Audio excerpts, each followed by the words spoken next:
मोअज़्ज़िज़ viewers अस्सलामु अलैकुम। हुसैन अब्बास तव्हांजे ख़िदमत में हाज़िर आहियां। सभ खां अवल गुज़ारिश आहे त जिन दोस्तनि मुंहिंजे चैनल खे सब्सक्राइब नाहे कयो उहे सब्सक्राइब करनि ऐं मुंहिंजी हौसला अफ़ज़ाई कनि। इहा हक़ीक़त आहे त सिंध पुलिस स्टेट बणियल आहे। पुलिस डिपार्टमेंट में काफ़ी सुठा ऑफिसर बि आहिनि त उते काफ़ी ऑफिसर अवाम जे लाइ अज़ाब बि बणियल आहिनि ऐं अहिड़े क़िस्म जूं तमामु घणियूं शाहिदियूं साम्हूं ईंदियूं रहियूं आहिनि। मूंखे हिकिड़ी वीडियो मोकिली आहे दौलतपुर मां अयाज़ पीरज़ादो साहिबु, ऐं उन ॿुधायो आहे त उनजी जान खे ख़तरो आहे। उहो ख़तरो MPAs मां आहे, पुलिस ऑफिसरनि मां आहे। खानमंद डायरी MP आहे उते, जेको आहे आसिम कबीर ख़ानज़ादो साबिक़ा MPA MQM ऐं SSP नवाब शाह, उनजी उन ॻाल्हि कई आहे। उन्हनि भंगश SP जो बि ज़िक्र कयो आहे जेको लाड़काणे में तबलीगी SP आहे, ऐं SP बेनज़ीराबाद। तनवीर तुंजो साहिबु हाफ़ फ्राई जे हवाले सां सिंध में वॾी शोहरत रखे थो। मूं हुनखे WhatsApp मैसेजिस करे उनजो मौक़िफ़ ॼाणण जी कोशिशि कई, पर शायदि हुन टाइम न हो, हुन असांखे को बि रिप्लाई न कयो। हीअ वीडियो सची आहे या केतिरी सची आहे इन जो जेको आहे सो तयन त इदारा कंदा, जेके तहक़ीक़ाती इदारा आहिनि। बहरहाल अयाज़ पीरज़ादे साहिबु पंहिंजो दास्तान बयानु कयो आहे जंहिंमें हू चए थो हुनजी जान खे ख़तरो आहे, हू मारियो वेंदो। ऐं अचो त इहा वीडियो ॿुधूं ऐं हुन जेको पंहिंजो दास्तान बयानु कयो आहे हुनखे ॿुधूं। बिस्मिल्लाहिर्रहमानिर्रहीम। जीअं त मां नाले अयाज़ अहमद वलद गुलाम रसूल पीरज़ादो, वेठल शहर दौलतपुर, तालुको काज़ी अहमद, ज़िला ऐं डिवीज़न शहीद बेनज़ीराबाद। मुंहिंजो अर्ज़ु आहे त 2009 खां वठी आसिम कबीर ख़ानज़ादा, सरदार खानमोहन डायरी मौजूदा MPA, डॉक्टर बहादुर डायरी जे तरफ़ां मुसलसल कूड़नि केसनि जो मूंखे सामनो आहे, जंहिंमें मां, मुंहिंजा भाइर, मुंहिंजो वालिद साहब, मुंहिंजा फैमिली मेंबर 2009 खां वठी 2011 ताईं मुसलसल केसनि में लोड़ींदा अचूं पिया, जंहिंजे लाइ इंक्वायरीअ जे लाइ मां मुख़्तलिफ़ इदारनि खे दरख़्वास्तूं बि ॾिनियूं आहिनि, पर फ़िलहाल हिन महिल ताईं को बि नोटिस न वरितो वियो आहे। ऐं दरख़्वास्तूं ॾियण खां पोइ, इंक्वायरीअ जो चवण खां पोइ मुंहिंजी जान जा दुश्मन थी बीठा आहिनि। मूंखे मुसलसल हींअर धमकियूं ॾेई रहिया आहिनि। हीअ प्रेस कॉन्फ्रेंस करण जो मक़सदु या ही वीडियो बयान रिकॉर्ड ते रखाइण जो मक़सदु सिर्फ़ु इहो ई आहे त मूंखे किन माण्हुनि खां ख़बर पई आहे त कुझु ॾींहंनि में मां क़तलु कयो वेंदुसि। मुंहिंजे लिहाज़ा मुंहिंजे खून सां इंसाफ़ कयो वञे। अगरि जे मां क़तलु थी वञा या मूं ते को कूड़ो केस वग़ैरह कयो वञे त महिरबानी करे हीउ बयानु रिकॉर्ड ते रखियो वञे। मूंखे जिन जिन माण्हुनि मां ख़तरो आहे, नंबर 1 आसिम कबीर ख़ानज़ादा जेको दौलतपुर जो MQM पाकिस्तान जो जेको अल्ताफ़ ग्रुप आहे उन जो MPA रहियो आहे, ऐं तमामु हिकिड़ो ख़तरनाक ऐं लैंड ग्रेपर ऐं ॾोहारी क़िस्म जो हिकिड़ो माण्हू आहे। उनजो क्रिमिनल रिकॉर्ड बि आहे। ऐं ॿियो उनजो पुटु आहे सरमद आसिम, उन जे तरफ़ां मूंखे थ्रेड आहे।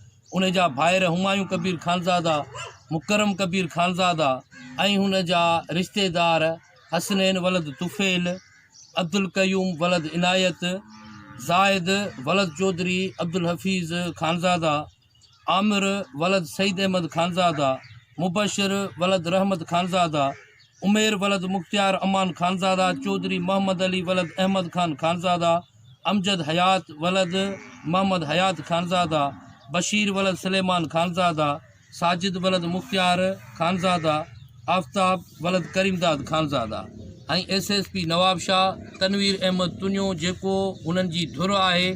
ऐं जेके मूं ते कूड़ा केस थिया आहिनि उन्हनि में बिल्कुलु उन्हनि सां 100% जेको आहे सो ॿांह ॿेली आहे। ऐं SSP लाड़काणो मसूद अहमद भंगिश, PS दौलतपुर जो SHO, PS काज़ी अहमद जो SHO, PS सकरण जो SHO ऐं PS कुंदा, मूंखे इन्हनि खां बि तहफ़ुज़ फ़राहम कयो वञे। इहो ई मुंहिंजो चवणु आहे। हीउ बयानु मुंहिंजो रिकॉर्ड ते रखियो वञे जीअं वक़्तु सिर कमु अचे। मूं वटि जेके बि इन मामलनि जा सबूत आहिनि जेको मूं ते कूड़ो केस 2017 में दाख़िल करे बोगस क़िस्म जो हिकिड़ो फ़ैसिलो कयो वियो सरदार अयूब ख़ान रिंद जे सरपंचे में, जंहिंमें मुंहिंजी 4 एकड़ ज़मीन सरदार खानमन ॾाहिरी पंहिंजे पुटु अलीजान ॾाहिरीअ जे नाले ते कराई ऐं 10 लख जो चेक फ़क़ति इन ॻाल्हि जे लाइ वरितो हो त अयाज़ तमामु ॾुखियो माण्हू आहे ऐं असांजे ख़िलाफ़ु वरी इदारनि में वेंदो, असांजे लाइ मुसीबत कंदो, इंक्वायरियूं कराईंदो। इन जे करे तव्हां ज़मानत में 10 लख जो चेक ॾियो। जेको मुंहिंजे सोट नाले गुलहसन पीरज़ादो उहो चेक ॾिनो आसिम ख़ान मोहम्मद ॾाहिरीअ खे, जो उहो चेक ख़ान मोहम्मद ॾाहिरी वापसि आसिम कबीर ख़ानज़ादा खे ॾिनो। पुलिस खे इस्तेमालु करे 600 बोरियूं कूड़ियूं कलर जूं उहो चेन में FIR में दौलतपुर थाणे ते FIR कटे उन में लिखाराए 2 साल केस हलण खां पोइ मुंहिंजे सोट गुलहसन पीरज़ादा खे हाणे जेको आहे सो 8 ॾींहंनि जी ॻाल्हि आहे सज़ा ॾिनी वई आहे, जेको हिन वक़्तु बि नवाब शाह जेल में क़ैद आहे।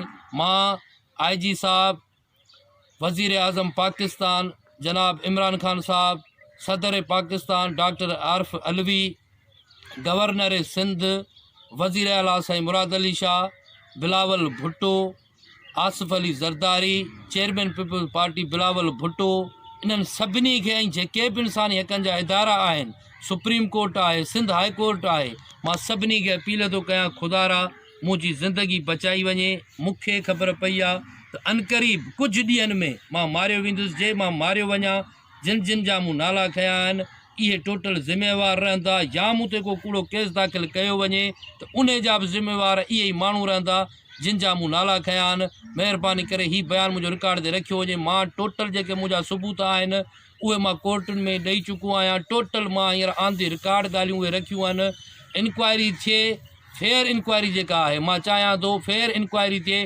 जेको 2009 में मूं ते आसिम कबीर जो केस दाख़िल थियो आहे, 2017 में जेको पुलिस हथ जो फिरियादी आसिम कबीर ख़ान मोहम्मद ॾाहिरी मन घड़त हिकिड़ो माण्हू मूं ते बीहारे अगवा बराए तावान जो जेको मूं ते केस कयो आहे उन जी बि इंक्वायरी कराई वञे। जेके ॿिया असांजे पुलिस जा केस कया विया आहिनि, ज़ुल्म सितम कया विया आहिनि, उन्हनि जी महिरबानी करे हिकिड़ी फेयर इंक्वायरी कराए वञे कंहिं ईमानदार ऑफिसर खां, कंहिं ईमानदार जज खां। उन जो जेको ख़र्चु आहे हर शइ उहा मां ॾियण जे लाइ तयारु आहियां। मां जो फ़क़ति सिर्फ़ु ॾोह मुंहिंजो इहो ई आहे त जॾहिं कंहिं मज़लूम सां, कंहिं ग़रीब सां जॾहिं ही वॾेरा ॾाढ कंदा आहिनि, मां उन जी मदद कंदो आहियां। उहा ई मदद करणु हिननि खां हज़म न थींदी आहे। उन जे ई करे मां सदाईं हिननि जे अताब हेठि रहियो आहियां, सदाईं हिननि जे ज़ुल्म शिकार जो मां शिकार थींदो आयो आहियां। सदाईं मां ते कूड़ा केस दाख़िल कया वेंदा आहिनि बेगुनाह, जिन जो कंहिं हक़ीक़त सां को बि वास्तो ई न हूंदो आहे। 2017 में मां ख़ुदि पुलिस स्टेशन ते गिरफ़्तार आहियां, जंहिंजा दौलतपुर शहर जा बाशऊर शहरी, जंहिंमें रोशन सुमरो, उस्ताद नियाज़ हुसैन उन्नड़, पर इलाह जा तमामु घणा माण्हू जेके मूंसां थाणे ते मिलण जे लाइ ईंदा हुआ, सभु माण्हू इन ॻाल्हि जा शाहिद आहिनि त मूंखे कहिड़े मसइले में गिरफ़्तार कयो वियो। मूंखे पंहिंजे भाउ जे एवज़ में थाणे ते गिरफ़्तार कयो। जेके बयान ऑन द रिकॉर्ड आहिनि, जेके सोशल मीडिया ते ॻाल्हियूं आहिनि, 11 तारीख़ ते मां ख़ुदि पुलिस जे क़ैद में आहियां ऐं 10 तारीख़ ते जेको आहे सो वरी मूं ते केस दाख़िल कयो थो वञे, जंहिंमें फिरियादी चए थो त भाउ हिन 10 तारीख़ ते मूंखे दौलतपुर बाईपास तां अगवा कयो आहे। न कंहिं शहर जे माण्हुनि खे ख़बर आहे त को माण्हू बाईपास तां अगवा थियो आहे, न वरी सहाफ़ियुनि खे ख़बर आहे त को दौलतपुर शहर मां को माण्हू अगवा थियो आहे। इहे मां ऑन द रिकॉर्ड थो ॻाल्हायां सभु, का बि इन में मां ॻाल्हि पंहिंजे तरफ़ां नथो कयां। जेके मां ॻाल्हियूं कयां पियो ऑन द रिकॉर्ड ॻाल्हियूं कयां पियो, बिल्कुलु इन्हनि शयुनि जा मूं वटि सबूत आहिनि। 11 तारीख़ ते मूंखे SSP नवाब शाह वटि पेश कयो वियो, जंहिं SSP नवाब शाह उते मूंखे पंहिंजी ज़मीन सरदार ख़ान ॾाहिरीअ खे ऐं आसिम कबीर खे लिखी ॾियण जे लाइ चयो। मां साईं खे इहो ई अर्ज़ु कयो त साईं मां आसिम कबीर जे कूड़े केस में 4 साल पंहिंजे वॾे ब्रादर मुमताज़ अहमद सां गॾु जेल में रहियो आहियां। मां 4 साल साईं गुलाम रसूल शाह अलाह जन्नत नसीब करे, उहो चाचो मीर ॾाहिरी हो, उहो इन ॻाल्हि जो गवाह हो, उन खे भला जन्नत नसीब करे, उहो बि हींअर गुज़ारे वियो आहे। सरदार जान मोहम्मद ॾाहिरीअ खे हिकिड़ो चकर न 10 चकर सां फ़ैसिले जे लाइ चयो। रेस अलाबश्क भंडा, हाजी मोहम्मद हसन भंडा, हाशिम बुघियो आहे, चौधरी ख़ालिद हुसैन आराइया, पर असां को बि पंहिंजे इलाइक़े जो नेक माण्हू न छॾियो, नेक मर्द न छॾियो जेको असां आसिम कबीर ॾे न मोकिलियो हुजे त बाबा असां सां तूं फ़ैसिलो कर। जे असां तुंहिंजा ॾोही वार आहियूं, असां तोखे हर पाप पलांद हर वहिंवार ॾियण जे लाइ तयारु आहियूं। पाड़े जे हिसाब सां आसिम कबीर सदाईं इन मौक़ुफ़ ते अटल रहियो त भई तव्हां पंहिंजो ॾोह मञी मूं वटि अचो, मूंखां माफ़ी अची वठो, उन खां पोइ मां तव्हां सां फ़ैसिलो कंदुसि। असां खां उहो ॾोह क़बूलु कराइण जी कोशिशि कई वई मुसलसल 4 साल, जंहिं ॾोह सां असांजो तालुक़ु ई न हो, जेको ॾोह असां कयो ई न, जंहिं ॾोह जी असांखे ख़बर ई न हुई। उन टाइम ते मुंहिंजे वाल साहब ते, मुंहिंजे ॿिए हिकिड़े अज़ीज़ ते पाथारीदारीअ जो केस दाख़िल कयो वियो। मुंहिंजो भाउ रियाज़ अहमद पीरज़ादो, जंहिं ते नवाब शाह ए सेक्शन थाणे जी क्लाशन जी 13 डी कई वई। मुंहिंजो ॿियो मारोट नाले नदीम, जेको हिकिड़ी सोपारी न खाईंदो आहे, मुंहिंजे माल जी ख़िदमत कंदो आहे। मूंखे पंहिंजो मेंहनि जो वाड़ो आहे, 70-80 मुंहिंजूं मेंहियूं आहिनि। उन मुंहिंजे माल जी ख़िदमत कंदो आहे। उन बेगुनाह ते चर्स जी 9C जेको आहे सो दाख़िल कई वई। मुंहिंजे भाउ ते खूननि जूं बेगुनाह FIR आसिम कबीर दाख़िल करायूं, सरदार खान मोहम्मद ॾाहिरी दाख़िल करायूं, डॉक्टर बहादुर ॾाहिरीअ दाख़िल करायूं। मूं ते ज़ुल्मनि जा पहाड़ हिकिड़ा किराया विया। केर बि असांजी दांह ॿुधण वारो कोन्हे को। ग़रीब क़िस्म जा असां माण्हू आहियूं, न असांजा हिते राज आहिनि, न असांजा हिते भाग आहिनि। दोस्त अलहमदिल्ला असांजा सुठा आहिनि। इहा ई शइ न आसिम कबीर ख़ानज़ादे खां हज़म थी थिए, न सरदार खान मोहम्मद ॾाहिरीअ खां हज़म थी थिए, न डॉक्टर बहादुर ॾाहिरीअ खां हज़म थी थिए।